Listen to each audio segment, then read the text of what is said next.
trap, I kind of disagree with the theory.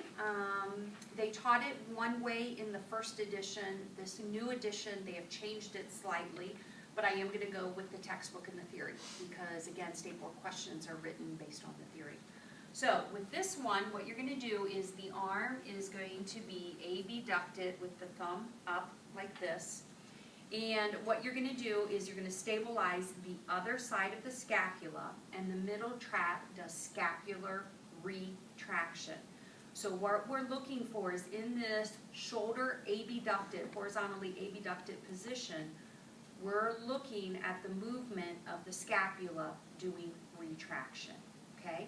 So the motion that I want you to do, Lucas, is just raise that thumb up towards the ceiling. Can you do that motion for me? Excellent. And you can see the nice movement of the scapula.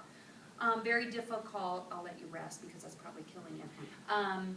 It's very difficult for that fair minus, poor plus. And by the way, we're not doing these for lab practicals. We show you these, you practice them in lab, but it's not a skill check. So we won't be reproducing this on lab practicals. But now you know where you're going to see this. You're going to see this on the written exams. Okay? So then if he is able to do that motion, you're going to apply resistance. This is where I disagree. They have you stabilizing over here, and they have you applying resistance on the distal forearm. Okay, so relax. I'll let you get a good test here. Relax. Okay, now let's test that again. Do that motion. Hold it there. Don't let me push you down, down, down, down. Come on, he's working there a little bit. You can relax. Traditionally, the way they used to do this test is I'm going to have you kind of come off to the side as much as you can, and I want you to hang this arm down 90 degrees. Okay, this is the way it was in the first edition, and then they changed it to what I just showed you. What you're going to do is you're going to tell the patient to, it's the opposite of the punch. Okay, this was serratus anterior, this is middle trap.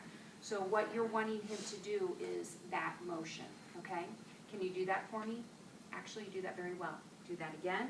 And now what I'm going to do is I'm going to apply resistance on the axillary border of the scapula, pushing down.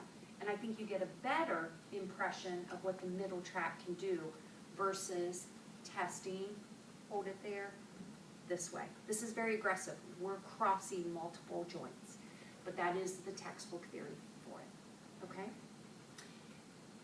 If he cannot do any motion against gravity, I think you already know what gravity minimized is going to look like.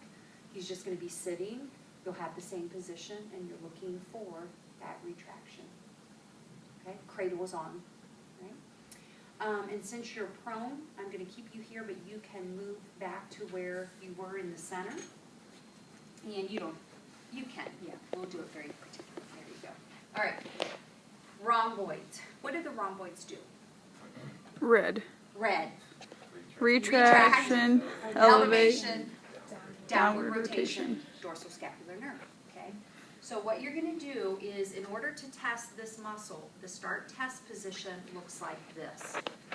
The rhomboids are going to retract, and we're also going to test the downward rotation. We're not really going to worry about the elevation.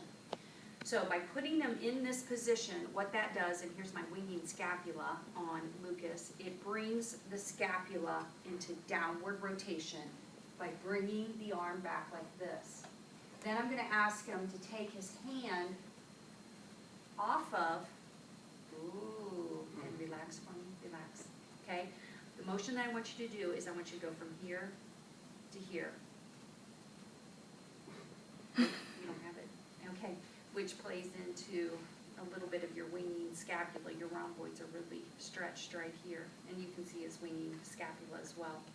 Jeez. They should be able to, while they are lying in this prone position, take that hand away from the opposite buttock or the opposite side of the low back region, because now you superimpose the downward rotation, and then you're looking for the retraction, which is pulling that scapula there. Okay. I wouldn't apply resistance because he really doesn't have that full motion against gravity. So I just want you to hold there. I'm not really going to apply resistance. But then what I'm going to do is opposite hand on the scapula. And then I'm going to find this axillary border, and I'm going to try to push it into protraction because it's in retraction. I'm trying to push it into protraction. it's in downward rotation, I'm trying to push it into upward rotation. So I would apply resistance down and up, or down and out, however you want to think about that. Okay. Lucas, sit up for me. He really doesn't have motion against gravity full range. And I'm going to have you sit. And we were testing this arm. I'm going to have you sit up nice and tall for me. Can you put your arm in that position again, the chicken wing? And then for gravity minimized, can you bring that away? See the difference? See what gravity does in relation to weakness? I mean, you saw him, he couldn't lift against gravity, but now look at the smoothness of his motion. Okay? So, you did have a little bit of motion though against gravity. I would have given you a fair -4+. Okay? So it's not complete, but that's a true example. Rhomboids, C7, T5. The rhomboids, remember, are a Christmas tree. They kind of look like this. So they're going to come down. If you find the root of the spine to that inferior angle, they're going to be right in this region. And go ahead and just kind of retract. You should be able to feel those very well. Okay, no palpation.